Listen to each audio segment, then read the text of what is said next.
It all started by a simple childhood dream.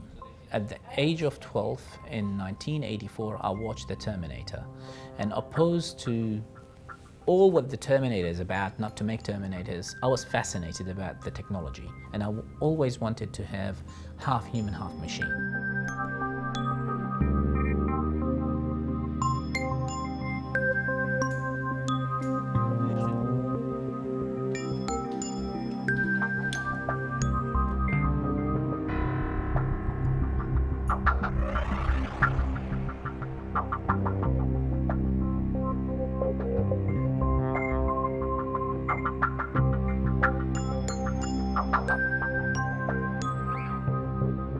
One day I was going to work, parked my car in the Saddam University Hospital, Baghdad University Hospital if you want to call it now, going to the theatre complex as a junior resident in surgery. Everything was fine, and all of a sudden we were confronted with Republican guards and Ba'ath Party members escorting 3 busloads of army deserters.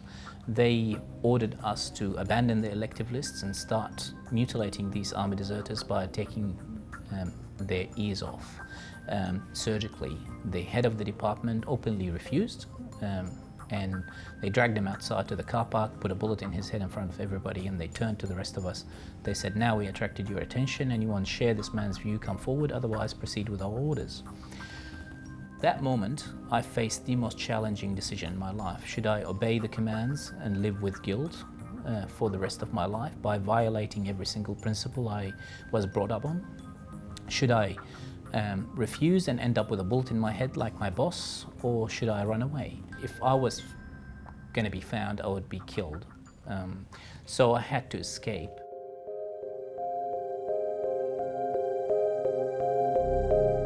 We turned up to be 165 people, crammed on a leaky boat that's not seaworthy, like sardines vertically. There was no space to sit down.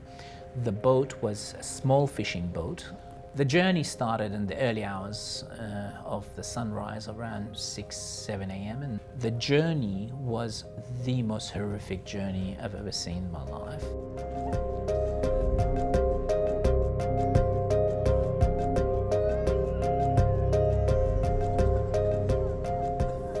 The minute we were handed over to the ACM, we were stripped of a human identity. I was marked with a permanent marker on my shoulder with a number 982. I was called by that number for the rest of the time, almost a year in the detention center. We were locked behind barbed wires from 7 p.m. till 7 a.m.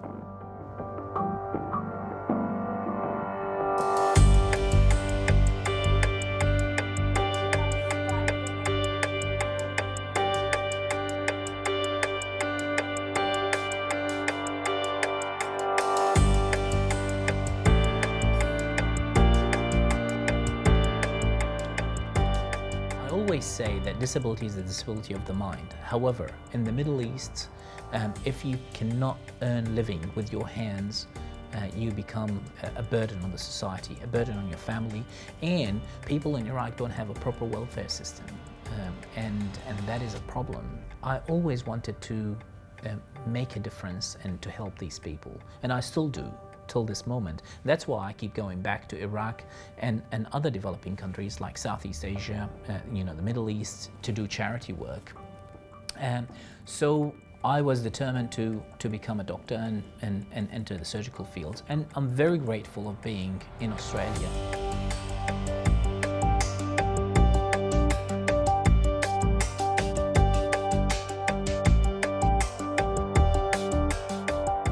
The technology that we help to improve and develop is completely revolutionary by utilizing a high tensile strength titanium implant that we directly insert into the skeleton of the residual limb, and then wrap the muscles that were supposed to operate the rest of the limb that's lost around that implant, and then move the nerves in a way to organize them, to attach them to new muscles that become amplifiers to operate a myoelectric prosthesis. So it's kind of RoboCop. So people think about moving their fingers and hand, and their hands and fingers move. This technology definitely have revolutionized the rehabilitation of amputees, and now we're taking it to a different level where I'm dealing with not just mind-controlled prosthesis, but we are working on sensory stimuli, and these sensory will give the ability to feel touch and pressure. So you hold an egg, you don't squeeze it and crush it.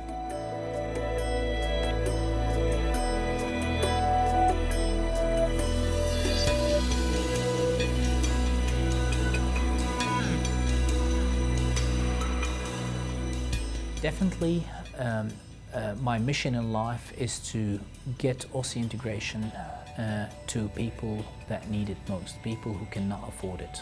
I'm working very hard, and I think I will achieve that this technology will be readily available to people in developing countries and make the price of that implant less than $2,000.